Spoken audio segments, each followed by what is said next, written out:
저는 종종 개업 예배를 인도할 때가 있습니다. 음식점을 개업할 때 예배를 인도하는 경우도 있고요. 또 어떤 경우에는 구두 가게를 개업할 때 개업 예배를 인도한 적도 있습니다. 오랜 동안 준비하면서 고생했던 시간들, 그리고 앞으로 시작되는 그 기대들, 이런 것들이 합쳐져서 잔잔한 감동 가운데 예배를 드리는 경우가 있습니다. 여러분, 그러니 지난 7년 동안에 이 성전을 건축했던 솔로몬은 이 성전을 봉헌하면서 또 예배를 드리면서 얼마나 감격을 했을까요? 그래서 오늘은 오늘 본문에 나오는 솔로몬의 성전 봉헌에 나오는 예배와 그리고 기도를 함께 살펴보면서 오늘 본문에서 우리에게 주시는 교훈을 함께 생각해 보기를 원합니다. 오늘 본문의 첫 번째 이야기는 성전에서 드리는 예배인데요. 여러분 주보 첫째 옆에다가 성전에서 드리는 예배라고 한번 적어보겠습니다. 오늘 본문은 솔로몬이 성전을 건축하고 여호와의 언약궤를 시온성에서 이제 성전으로 옮기는 이야기로 시작을 합니다. 오늘 본문을 시작하는 1절과 2절을 다시 한번 좀 읽어보겠습니다. 같이 읽겠습니다. 시작. 이에 솔로몬이 여호와의 언약궤를 다윗성 곧 시온에서 메어 올리고자 하여 이스라엘 장로와 모든 지파의 우두머리 곧 이스라엘 자손의 족장들을 예루살렘에 있는 자기에게로 소집하니 이스라엘 모든 사람이 다 에다님월 곧 일곱째 달 절기에 솔로몬 왕에게 모이고. 아멘. 여러분 화면으로 6장 38절을 보시면요. 우리가 지난 시간에 살펴본 성전은 8째 달에 완공이 되었다, 이렇게 이야기를 하고요. 우리가 지금 읽었던 언약궤는 7째 달에 성전으로 옮겨졌습니다. 그러니까 여호와의 언약궤는 성전이 완공되기 한 달 전에 성전으로 옮겨졌거나 혹은 성전이 완공된 다음 11달이 지난 후에 성전으로 옮겨진 것인데요. 오늘 본문의 정황 그리고 문맥을 우리가 생각해 보면 솔로몬은 여호와의 언약궤를 성전이 건축된 지 11개월이 지난 후에 성전으로 옮겼을 것입니다. 여러분, 그러면 솔로몬이 여호와의 언약궤를 성전이 완공이 된 후에 11개월이 지난 시점에서 옮긴 이유가 무엇일까요? 우리가 지금 읽었던 7째 달 절기는요, 무엇을 말하는 것이냐면 초막절을 의미하는 것입니다. 여러분 잘 아시는 것처럼 이 초막절은 이스라엘의 굉장히 중요한 절기였는데요. 이 초막절이라고 하는 것은 이스라엘 백성들이 오랜 광야 생활을 마치고 이제 안식의 땅으로 들어가서 안식을 한다, 그런 의미를 가지고 있습니다. 그러니까 여호와의 언약궤가 그 절기에 초막절에 옮겨진 것도 같은 의미가 있는데요. 이것은 이리저리 지금까지 옮겨 다니던 여호와의 언약궤가 이제 영원한 거주지를 마련했다, 이런 의미를 가지고 있습니다. 여러분, 거기에다가 이 7월 1일이 되는 이 날은 이스라엘의 원력으로는 신년이 시작되는 1월 1일, 우리말로 하면 그렇게 해당이 되는 것이고요. 그런 다음에 7월 10째 날부터는 대속죄일이 시작이 되는데요. 이 두 가지 절기는 모두 과거의 것들을 청산하고 새로운 출발을 알리는 그런 절기가 라는 그런 의미를 가지고 있습니다. 그러니까 성전이 이날 옮겨진 것은 이제 새로운 시대, 성전의 시대가 되었다, 이런 의미를 가지고 있습니다. 자, 그러면 여호와의 언약궤를 초막절에 옮기는 일이 어떻게 진행이 되었을까요? 우리가 조금 읽어봤는데요. 여러분 한번 상상을 하면서 잠깐 한번 들어보십시오. 온 이스라엘 백성들은 초막절이 시작되는 7월 15일부터 14일 동안 시온산 꼭대기에 있는 여호와의 성전에 모여서 초막절을 지냅니다. 이때 왕이었던 솔로몬이 영광스럽게 등장을 하고요. 이어서 이스라엘 백성들의 리더들이 또 영광스럽게 등장을 합니다. 그리고 백성들이 지켜보는 가운데 수백 수천의 제사장들이 세마포 옷을 입고 또 영광스럽게 등장을 하는데요. 이들 가운데 대부분은 이 찬양대석에서 노래를 하는 사람들이었고, 그리고 일부는 악기를 연주하는 사람들이었습니다. 그래서 모든 이스라엘 백성들이 모인 가운데 여호와의 언약궤가 이제 문을 통해서 성전에 들어오자 이 찬양대가, 제사장들을 위주로 하는 찬양대가 여호와의 선하심과 인자하심을 찬양하기를 시작했고, 이것이 그 가운데 있는 모든 백성들의 마음을 가득 채우고 또 성전을 가득 채우고 예루살렘 곳곳으로 번져가는 그런 영광스러운 은혜를 이들은 모두 함께 경험을 했습니다. 그리고 이때 수많은 희생 제물들이 여호와께 드려집니다. 우리가 말씀을 아는 것처럼 피 흘림이 없이는 죄사함이 없기 때문에 하나님의 임재에 모든 백성들이 서기 위해서 감사하는 마음으로 또 속죄를 생각하는 마음으로 그렇게 여호와의 희생 제물이, 수많은 희생 제물이 드려졌던 것입니다. 여러분, 그런데 이 예배의 절정은 언약궤가 지성소로 옮겨지는 것입니다. 지금 수많은 백성들과 제사장들이 함께 장엄하고 그리고 위엄 있는 그 찬양 소리가 진행되고 있고, 그리고 수많은 희생 제물이 여호와께 옮겨지는 중에 이제 여호와의 언약궤가 지성소에 있는 그 그룹들 날개 밑으로 옮겨지고 있습니다. 그러자 그 성전 안에서 하나님의 영광을 상징하는 그 구름이 성전 안에 가득 채우게 됩니다. 그것이 우리가 읽었던 10절과 11절인데요. 우리 10절, 11절을 같이 읽어보겠습니다. 같이 읽습니다. 시작.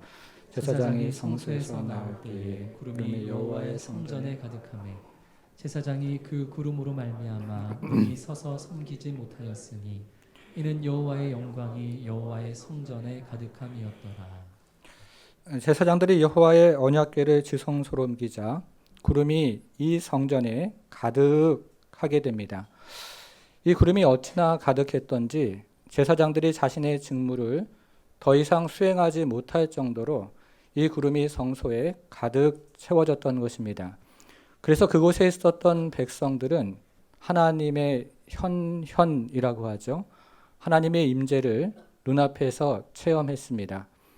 보이지 않는 하나님이 가시적으로, 상징적으로 그들 앞에 나타나는 모습을 보았던 것입니다. 여러분들은 이 모습이 상상이 되십니까? 청교도인 매튜 헨리는 이 모습을 이렇게 설명을 했습니다. 화면을 한번 보시면요. 성전은 화려하게 꾸몄음에도 불구하고 언약궤가 없을 때에는 영혼 없는 몸과 같았고 거주자 없는 집과 같았다. 하나님이 받아주지 않으면 이 위험 있는 건축물에 쏟아 부은 비용과 수고는 낭비일 뿐이다. 우리가 흔히 하는 말로요, 안고 없는 뭐라고 합니까? 찐빵과 같은 그런 것이다. 이렇게 이야기를 한 것입니다. 유서 깊은 미국 필라델피아 10장로 교회를 담임했던 필립 라이큰 목사님은 이것은 교회도 마찬가지다라고 말을 했습니다. 즉 하나님의 집에 하나님의 영광이 없으면 교회는 아무것도 아닙니다. 하나님의 집에 하나님의 임재가 없으면 교회는 아무런 의미가 없습니다. 하나님의 집에 하나님이 안 계시면 교회는 의미가 없는 곳이죠. 여러분, 이것은 교회 건물도 마찬가지입니다. 더 이상 하나님을 예배하지 않고 더 이상 복음을 선포하지 않고 그리고 성령의 구원케 하시는 능력과 거룩케 하시는 능력이 없으면 그 건물은 소용이 없습니다. 우리의 예배도 마찬가지죠. 하나님이 우리와 함께하지 않으시면 선포되는 말씀과 그곳에서 울려 퍼지는 찬송과 그리고 기도 소리는 공허한 메아리일 뿐입니다. 여러분, 그러나 반대의 경우는 어떻습니까? 하나님의 집에 하나님이 계실 때 우리는 그 집에서 하나님의 임재를 맛보고 하나님의 영광을 맛봅니다. 하나님의 집에 하나님이 계실 때 예배는 살아나고 복음은 선포되고 성령의 구원케 하시는 능력과 거룩케 하시는 살아있는 능력을 맛보게 됩니다. 그리고 하나님의 집에 하나님이 계실 때 우리는 능력의 말씀이 선포되고 영감 있는 찬양과 기도가 하나님께 올려드리는 것이 경험되어집니다. 하나님의 집에 하나님이 계실 때 그 안에 있는 사람들이 변화되고 그리고 거룩하게 되는 것을 우리는 체험하는 것이죠. 여러분, 하나님의 영광이 하나님의 집에 가득한 것은요, 참으로 복된 일입니다. 이것은 솔로몬에게 먼저 복이 되는 일이었는데요. 하나님의 영광이 성전에 가득한 것은 솔로몬의 성전을 하나님께서 인정해 주신다는 뜻이고, 그리고 솔로몬의 집에 하나님께서 복을 내려주신다는 뜻입니다. 그리고 하나님의 영광이 또 성전에 가득한 것이 복된 것은 제사장들에게도 마찬가지인데요. 그곳에서 일하는 제사장들이 하나님의 영광과 임재를 맛볼 수 있다는 뜻이고, 제사장들에게도 하늘의 신령한 복을 경험한다는 그런 또 뜻이기도 합니다. 또 하나님의 영광이 하나님의 집에 가득한 것은 우리에게도 역시 복이 되는 일인데요. 우리가 하나님의 영광과 임재 가운데 예배를 드린다는 뜻이고, 그리고 그 영광을 맛보면서 우리도 하나님을 섬길 수 있는 특권과 은혜를 경험한다는 뜻입니다. 여러분, 그러면 솔로몬 성전에 가득했던 하나님의 영광은요, 지금 이 시간에도 우리와 함께하는 것일까요? 솔로몬 시대의 하나님의 영광은 여호와의 언약궤 위에 머물러 있었습니다. 그러나 오늘날 하나님의 영광은 그분의 아들의 인격과 그리고 그분의 영의 능력 안에서 나타나기 시작합니다. 그래서 예수님은 자신의 이름으로 두세 사람이 모인 곳에 하나님의 임재를 경험하는 예배가 있다고 말씀하셨습니다. 여러분, 그러므로 우리는 예배 드릴 때마다 언약궤보다 더 놀라운 그 아들의 이름과 그리고 그분의 영의 능력 안에서 하나님의 임재를 맛보고 또 체험할 수 있는 것입니다. 사랑하는 여러분, 오늘 이 시간에 드리는 예배가 그와 같은 영광을 체험하는 예배가 되기를 바랍니다. 하나님의 아들의 이름과 그리고 그 안에 있는 영의 능력 안에서 우리도 동일한 하나님의 임재와 그리고 영광을 맛보는 신령과 진정으로 드리는 예배자 모두가 되기를 바랍니다. 오늘 본문의 두 번째 이야기는 성전에서 드리는 기도인데요. 주보의 둘째 옆에다가 성전에서 드리는 기도라고 한번 적어보겠습니다. 여러분, 솔로몬 성전의 1차적인 기능이 무엇일까요? 솔로몬 성전의 1차적인 기능은 우리가 잘 아는 것처럼 희생 제물을 드리는 것이죠. 희생 제물을 통해서 우리의 죄가 씻음을 받고 하나님과 만나는 것입니다. 여러분, 그런데요, 오늘 본문을 우리가 유심히 읽어보면요, 오늘 본문에 나오는 솔로몬은 성전에서 드리는 희생 제물보다 성전에서 드리는 기도를 더 중요하게 생각하고 있습니다. 그래서 오늘 본문을 읽어보니까 성전에서 드리는 기도가 굉장히 길게 기록이 되어 있고요. 성전에서 드리는 솔로몬의 또 기도가 오늘 본문의 가운데 위치하고 있는 것을 우리는 보게 됩니다. 자, 그러면 솔로몬의 기도는 어떻게 시작을 합니까? 22절로 한번 보겠습니다. 22절. 솔로몬이 여호와의 제단 앞에서 이스라엘의 온 회중과 마주서서 하늘을 향하여 손을 펴고, 이렇게 되어 있죠. 지금 기도를 시작하는 것인데요. 솔로몬이 여호와의 제단 앞에서 이제 이렇게 회중이 있으면 그 회중을 마주 보면서요, 손을 하늘로 향해서 높이 쳐들고 이제 기도를 이때부터 시작을 했다, 이런 의미입니다. 자, 그 기도가 어떻게 시작되는지 우리 23절에 같이 좀 읽어보겠습니다. 같이 읽겠습니다. 시작.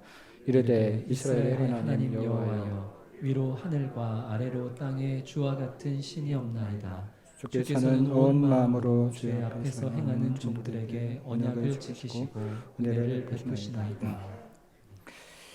이제 솔로몬은 여호와의 제단 앞에 서서 하늘을 향해서 손을 들고 하나님을 찬양하는 것으로 그의 기도를 시작하고 있습니다. 미국의 유명한 기업 중에 JC 페니 컴퍼니라는 회사가 있습니다.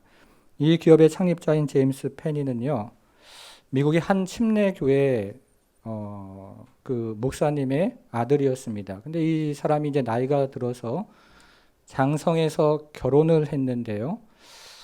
근데 결혼을 하고 나서 얼마 후에 아내와 사별하는 아픔을 겪습니다. 그리고 1929년에 미국의 대공황을 겪을 때 이 기업이 부도의 위기에 몰리면서 우울증, 심한 우울증이 이 사람을 찾아옵니다. 그래서 이 사람이 이제 날마다 우울증 약을 복용하게 되었는데요. 당시만 해도 약이 별로 좋지 않았는지 이 우울증에 계속 시달리면서 이 사람은 잠자리에 들 때마다 그 옆에 유서를 써놓고 잠자리에 드는 그런 고통스러운 하루하루를 보내게 되었습니다. 그러던 어느 날이었습니다. 병원의 복도를 지나가고 있는데요. 거기서 찬송 소리 그리고 기도 소리가 들려오기 시작합니다. 병원 안에 있는 예배실이었습니다. 그래서 이 사람이 그 소리를 쫓아서 그 병원 예배실 안으로 들어가서 찬송을 같이 함께 따라하기 시작합니다. 그 찬송이 382장이었는데요. 너 근심 걱정 말아라. 주 너를 지키리. 주 날개 밑에 거하라. 주 너를 지키리. 주 너를 지키리. 아무 때나 어디서나 주 너를 지키리. 늘 지켜주시리. 제가 노래를 잘하면 이렇게 한번 해보겠는데 그렇지 않아서 그냥 가사만 제가 불러드렸습니다. 그런데요. 이 찬양을 이 사람이 따라하고 있는데 이 찬양을 따라하면서 이 사람이 내면이 정말 치유되는 그런 경험을 합니다. 그래서 그동안 앓고 있었던 그 우울증이 떠나가고 정말 그 가운데 새로운 은혜가 샘솟는 것을 이 사람이 경험을 했던 것입니다. 그래서 이 사람은 주님의 품에 92살에 안기게 되는데요. 그때까지 우울증을 앓지 않고 건강하게 살아가면서 이 JC 페니 컴퍼니라는 이 회사를 미국의 굴지의 기업으로 그렇게 성장을 시킵니다. 성도 여러분, 지난 한 주간 살아오면서 근심되는 일, 그리고 걱정되는 일, 어떤 일들이 있으십니까?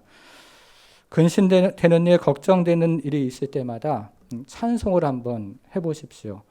찬송 가운데 근심되는 일, 걱정되는 일 모두 떠나가는 역사가 있습니다. 우리가 찬송을 할 때요, 우리가 그동안 마음 가운데 고생했던 것들 떠나가고 하늘의 새로운 능력과 그리고 새로운 마음을 하나님께서 성령 안에서 주실 때가 있는 것입니다. 우리가 예배할 때 오늘 이 시간에도 그런 은혜와 은총을 함께 경험하는 성도가 되기를 주님의 이름으로 축복합니다. 그런 다음에 솔로몬은 주님께 간구를 시작합니다. 자, 솔로몬의 간구를 한번 보겠습니다. 28절인데요. 28절을 화면으로 한번 보시면 그러나 내 하나님 여호와여 주의 종의 기도와 간구를 돌아보시며 이 종이 오늘 그다음 보셔요. 주 앞에서 부르짖음과 비는 기도를 들으시옵소서. 자, 이게 무엇입니까? 주 앞에서라는 말은 지금 성전에서 드리는 지금 이곳에서 드리는 기도를 들어주십시오 라고 간구하는 것입니다. 자, 이어지는 29절과 30절을 한번 보겠습니다. 조금 다른데요. 주께서 전에 말씀하시기를 내 이름이 거기 있으리라 하신 곳 이 성전을 향하여 주의 눈이 주야로 보시오며 주의 종이 이곳을 향하여 비는 기도를 들으시옵소서. 여러분 조금 다른 것 이해하시겠습니까? 28절에서는요. 성전에서 드리는 기도를 들어주십시오 라고 기도했는데요. 지금 29절에서는 성전을 향하여 비는 기도를 들어주십시오 라고 기도하고 있습니다. 이어지는 30절에도 마찬가지인데요. 주의 종과 주의 백성 이스라엘이 이곳을 향하여 기도할 때에 주는 그 간구를 들으시되 주께서 계신 곳 하늘에서 들으시고 들으시사 사하여 주옵소서 라고 기도합니다. 자, 솔로몬이 29절 30절에서는요. 성전에서 드리는 기도를 들어달라 이렇게 간구하는 것이 아니고 성전에서 드리지 못하는 경우가 생길 때 성전을 향하여 드리는 기도를 들어주십시오 라고 지금 기도하고 있습니다. 여러분, 그런데 솔로몬이 성전에서 드리는 기도를 들어달라는 간구는 우리가 살펴보았던 28절 한 절인데요. 솔로몬이 성전을 향하여 드리는 기도를 들어달라는 간구는요.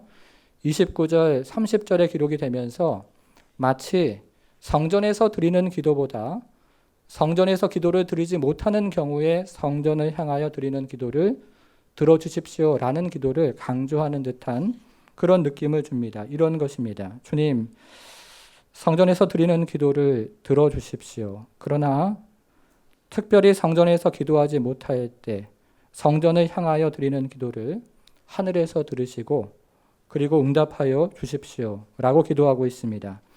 이것이 성령의 인도하심 가운데 지금 성전의 봉헌식에서 부르짖는 솔로몬의 기도였습니다. 여러분, 그러면 솔로몬이 성전에서 드리는 기도보다 성전을 향하여 드리는 기도를 강조하는 이유가 무엇일까요?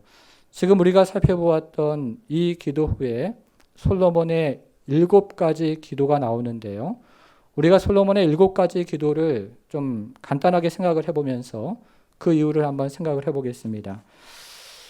솔로몬의 처음 4개의 기도는요, 이스라엘 안에서 일어나는 발생하는 일에 대해서 간구하는 기도로 되어 있습니다. 여러분이 나중에 집에 돌아가서 한번 읽어보시면 첫 번째 기도와 두 번째 기도, 세 번째 기도, 그리고 네 번째 기도는요, 이스라엘 안에서 발생하는 사건에 대해서 기도하고 있습니다. 그런데 나머지 3가지 기도는요, 이스라엘 밖에서 일어나는 사건을 기도하고 있습니다. 5번째 기도, 6번째 기도, 그리고 7번째 기도는 이스라엘 밖에서 일어나는 그 상황을 솔로몬이 간구를 하고 있는 것입니다.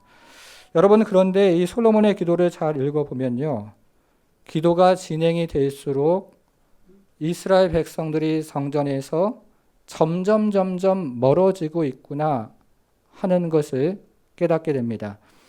첫 번째 기도와 두 번째 기도는 성전에서 드리는 기도입니다. 여러분 33절을 한번 볼게요.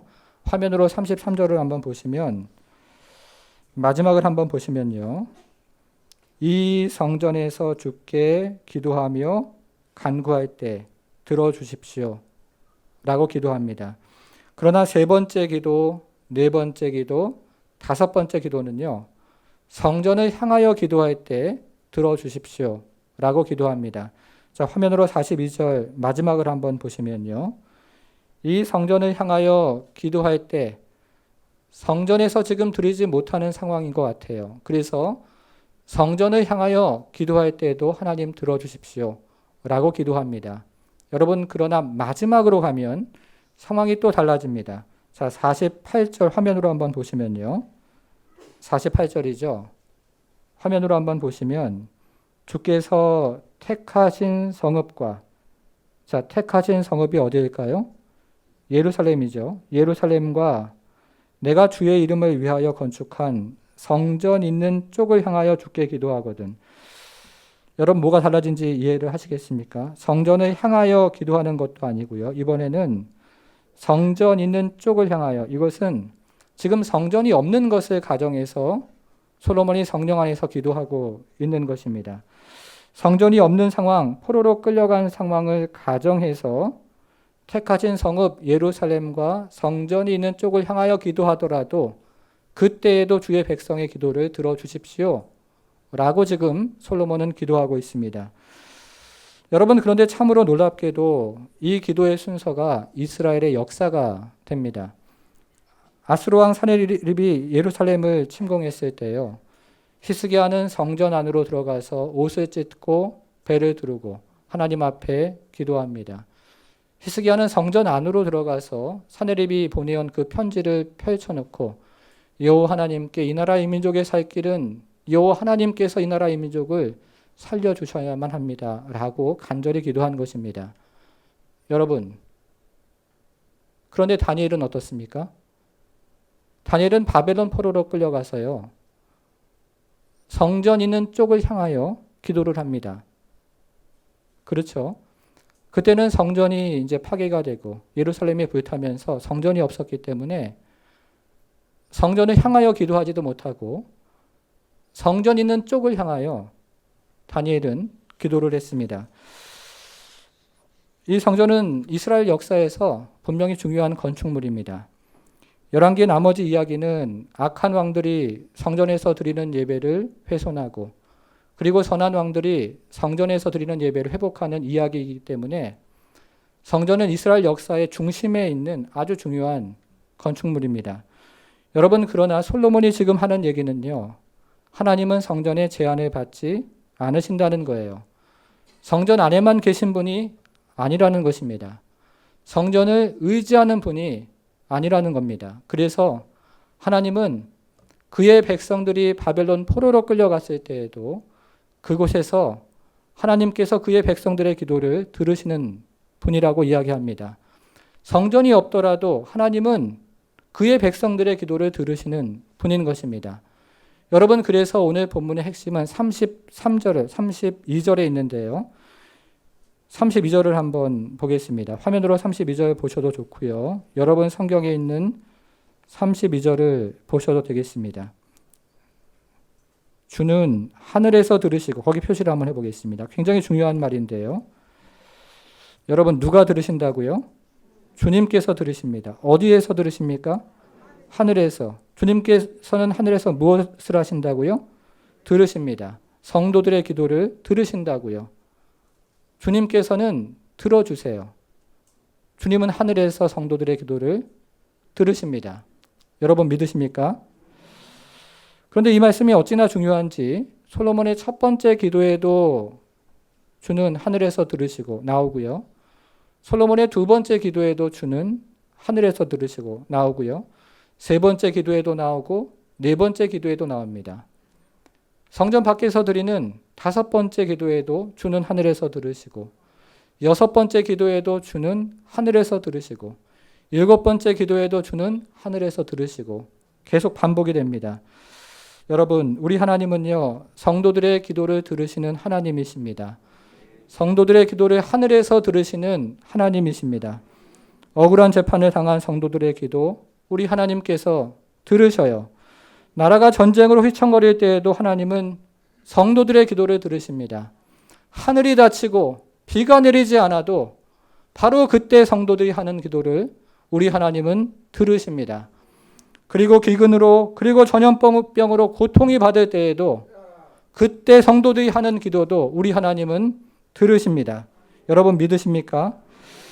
여러분, 그러면 하나님은 언제까지, 그리고 어디까지 성도들의 기도를 들으실까요? 46절로 한번 가보겠습니다. 46절. 시작하는 말이 굉장히 중요한데요.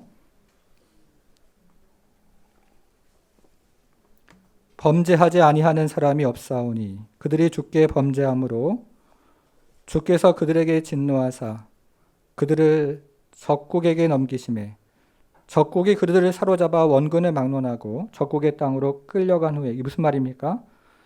죄를 크게 지었을 때에도, 보통 죄가 아니라 우리 생각에는 용서받지 못할 만한 그런 큰 죄를 지었을 때에도 그런 말이죠. 자, 47절, 48절은 제가 읽어보니까요. 회개하면 이런 뜻입니다. 그런 죄를 지었을 때에도 진심으로 회개하면 47절, 48절입니다. 그러면 49절 보시면요. 주는 계신 곳 하늘에서 그들의 기도와 간구를 들으시고 그들의 일을 돌아보시오며 라고 기도하고 있습니다. 죄를 지어도 회개하면 우리 하나님은 들어주시는 분입니다. 죄를 짓고 몽둥이를 맞아도요. 그러나 우리 하나님께서는 회개하는 백성들의 기도를 들으신다는 거예요. 심지어는 죄를 짓고 폭삭 망해서 이제 더 이상 일어설 수 없다 하는 바로 그때에도 우리 하나님은 기도하는 그 백성들의 기도를 저버리지 않는다는 것입니다. 왜 그렇습니까? 우리가 하나님의 백성이요, 그리고 하나님의 자녀들이기 때문에 그런 것입니다. 여러분, 우리가 지금 살펴보는 열왕기의 독자는 바벨론 포로로 끌려간 이스라엘 백성들입니다. 그런데 시편 137편을 보면 이스라엘 백성들은 바벨론 포로로 끌려가서 바벨론 강변에서 시온을 기억하며 울었다라고 말합니다. 그 얼마 전에 성전이 파괴가 되고 예루살렘이 불에 활활 타오르는 것을 기억하면서 이들은 바벨론 강변에서 울고 또 울었던 것입니다. 여러분, 도대체 이들에게 무슨 소망이 있으며 이들에게 무슨 희망이 있겠습니까? 도대체 이들에게 무슨 미래가 있으며 또 무슨 기대가 있겠습니까? 그런데 우리 하나님 무엇을 말씀하십니까? 아무런 소망이 없고 아무런 희망이 없을 때에도 그의 백성이 기도하는 그 기도를 들으신다는 거예요. 아무 기대가 없고 그리고 아무 미래가 없는 그런 상황 가운데서도 그의 백성이 기도할 때 우리 하나님은 하늘에서 들으신다는 것입니다. 여러분, 그래서 바벨론 포로로 끌려간 다니엘은 성전을 향해서 기도했습니다. 다리오 왕의 법령이 공포되어 예루살렘을 향하여 기도하면 사자굴에 던져진다는 사실을 알았지만, 그러나 다니엘은 평상시와 다름없이 예루살렘을 향하여 기도했습니다. 예루살렘 성전이 헌당되던 바로 그날 이 백성이 죄를 짓고 멀리 끌려갔을지라도 그의 백성이 회개하고 하나님 앞에 기도하면 하늘에서 용서하시고 그리고 들으셔서 회복시켜 주신다는 그 솔로몬의 간구를 기억하면서 이제 다니엘은 죽기를 각오하고 예루살렘을 향하여 기도하고 또 기도합니다. 오직 이 나라 이 민족의 살 길은 하나님밖에 없기에 그는 예루살렘을 향한 기도를 포기하지 않습니다. 오직 이 나라의 소망은 여호와 하나님이기에 그는 끌려간 그날부터 노구가 된 이날까지 기도를 포기하지 않고 매일 하루에 3번 예루살렘 성전을 향하여 기도합니다. 성도 여러분, 저는 정말이죠, 나라와 민족을 생각하면 마음이 아플 때가 많이 있습니다. 그리고 나라와 민족을 위해서 기도하면 눈물이 날 때가 많이 있습니다. 세월호 사고가 있은 지 벌써 8년이 지났는데요. 그때 수학여행을 가던 안산 단원고 학생들이 많이 죽었습니다. 언젠가부터 세월호 사건이 정치적으로 이용이 되면서 저도 강단에서 세월호 이야기를 잘 하지 않는데요. 세월호 사고가 난 지 이틀이 지나서 저는 혹시 그 유족들을 위로하고 그리고 그들을 도울 수 있는 방법이 있을까 해서 전라남도 그 팽목항으로 내려간 적이 있습니다. 그런데 그 가서 보니까요, 사랑의 교회에서 저보다 먼저 온 목사님이 한 분 있었는데요. 이분은 이 세월호 사건이 있은 지 몇 달 전에 그의 사랑하는 아들을 먼저 하늘로 떠나보내는 슬픔을 겪고 같은 슬픔을 겪고 있는 그 유가족들을 위로하고 돕기 위해서 저보다 먼저 내려와 있더라고요.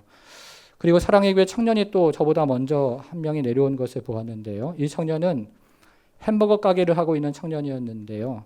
햄버거 가게를 문을 닫고 그때 잠수부들이 시신을 찾기 위해서 그 바닷속으로 들어가서 고생을 많이 했는데 이분들에게 간식을 제공하기 위해서 자기 것들을 다 싸가지고 와서 이렇게 섬기는 그런 청년이 또 한 명 있었습니다. 여러분, 지난 10월 19일에는 이태원에서 156명의 꽃다운 젊은이들이 고통 속에서 이 땅을 떠나는 아픔이 있었습니다. 여러분, 한번 생각해 보십시오. 사랑하는 아들과 그리고 딸을 그 고통 속에서 먼저 떠나보내야 했던 그 부모들의 마음은 어떠했겠습니까? 성경은 말합니다. 우는 자와 함께 울라고 말합니다. 그래서 우리는 사랑하는 아들과 딸을 먼저 떠나보내고 슬퍼하는 이들을 위해서 새벽에 그리고 수요일에 기도했습니다.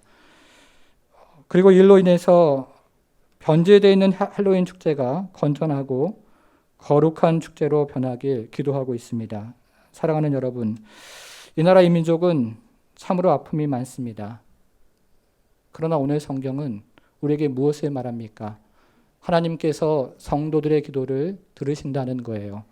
하나님께서 하늘에서 성도들의 기도를 들으신다는 것입니다. 나라 안에 일어나는 그 문제들, 때로는 그것이 참으로 죄악 안에서 우리가 알 수 없는 그 또 방법 안에서 일어나지만 하나님은 성도들의 기도를 들으신다는 것입니다. 나라 밖에서 일어나는 그 일들도요, 하나님은 성도들의 기도를 들으십니다. 우리 힘으로 어찌할 수 없지만 그러나 온 우주와 세상을 주관하시는 그 하나님께 우리가 기도할 때에 주님께서 들으시고 합력하여 선을 이루시는 그런 은혜를 우리 하나님 베풀어 주시는 것입니다. 여러분, 그래서 우리는 기도해야 합니다. 이 나라 이 민족의 소망이 오직 우리 여호와 하나님이기에 우리는 이 나라 이 민족을 위해서 하나님께 기도해야 합니다. 그리고 우리는 기도해야 합니다. 이 나라 이 민족의 살 길이 오직 여호와 하나님이기에 우리는 그 하나님께 나라와 민족을 맡기면서 기도해야 합니다. 여러분, 하나님께서 우리의 기도를 들으시고 이 나라의 이 민족을 돌봐주시기를 바랍니다. 하나님께서 우리의 기도를 들으시고요. 이 나라 이 민족을 긍휼히 여겨주시기를 바랍니다. 함께 기도하겠습니다. 사랑하는 여러분, 오늘은 나라 민족을 위해서 함께 기도하기 원합니다. 특별히 오늘은 이 땅의 젊은이들을 위해 함께 기도하기 원합니다. 순간의 쾌락을 추구하고 방황하는 청년들이 인생의 해답이 되시는 예수님을 발견할 수 있도록 함께 기도하기 원합니다. 하나님께서 이 땅에 거룩한 세대를 일으켜 주시고 하나님의 세대를 일으켜 주셔서 정말 하나님의 공의가 하수같이 흐르는 이 나라 이 민족이 되게 해달라고 함께 간절히 기도하기 원합니다. 더불어서 전쟁으로 고통받는 우크라이나를 위해서 함께 기도하기 원합니다.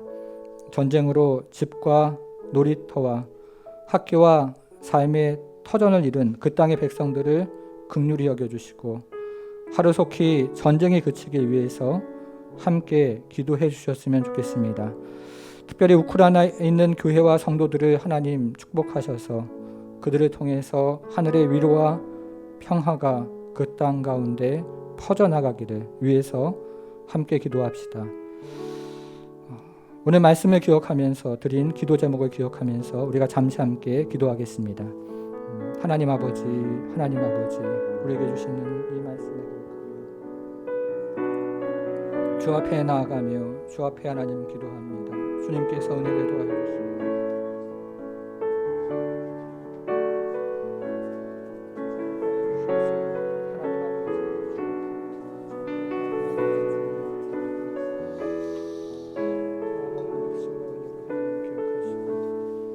하나님 아버지 땅에 젊은이들을 위해 함께 또 기도합니다. 순간의 쾌락을 추구하고 방황하는 청년들이 인생의 해답이 되시는 예수님을 발견할 수 있도록 하나님께서 이 땅에 거룩한 세대를 일으켜 주시고 하나님의 세대를 일으켜 주셔서 하나님의 공의가 하수처럼 흐르는 이 나라 이 민족이 될 수 있도록 우리 하나님 함께 해 주옵소서. 전쟁으로 고통받는 우크라이나를 위해서 기도합니다. 전쟁으로 집과 놀이터와 학교와 삶의 터전을 잃은 그 땅의 하나님 백성들을 긍휼히 여겨주시고 하루속히 전쟁이 그치고 그 땅 가운데 주의 교회들이 그 땅의 위로와 평화를 전하는 땅이 될 수 있도록 우리 하나님 함께 주옵소서. 하나님 아버지, 그래서 참으로 주의 하나님 아버지 샬롬이 그 땅에 임하게 하시고 하나님의 은혜가 그 땅 가운데 하나님 공의처럼 임해서 우리 하나님의 영광스러운 복음이 다시 한번 그 땅을 덮고 하나님께서 주시는 위로와 하나님 아버지 안식의 땅이 되어서 하나님 아버지 전쟁의 포성이 그치고 하나님 다시 한번 아이들의 웃음소리와 그리고 하나님 평화의 소리가 울려 퍼지는 땅이 될 수 있도록 우리 하나님 함께 주옵소서. 주님의 은혜와 주님의 은총이 그들 가운데 임하게 하시고 하나님께서 위로하시고 축복하는 땅이 되어서 하나님 아버지 그 땅 가운데 하나님 임재하시고 역사하셔서 하늘의 위로와 평화가 함께하는 복음의 능력이 함께하는 땅이 될 수 있도록 우리 하나님 함께 주옵소서. 주님의 은혜가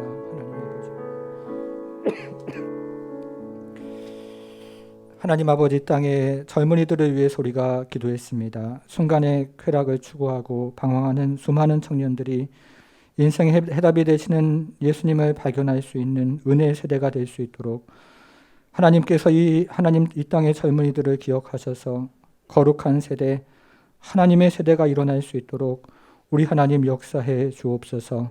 전쟁으로 고통받는 우크라이나를 위해서도 기도했습니다.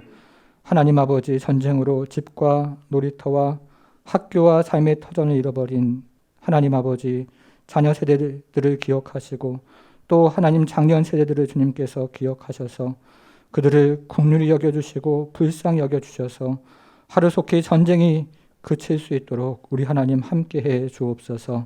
특별히 그 땅에 있는 교회와 성도들을 위로하시며 이들을 통해서 하늘의 위로와 평화가 임하는 땅이 될 수 있도록 그리고 복음이 하나님 아버지 그 땅 가운데 편말해지는 땅이 될 수 있도록 우리 하나님 역사해 주옵소서.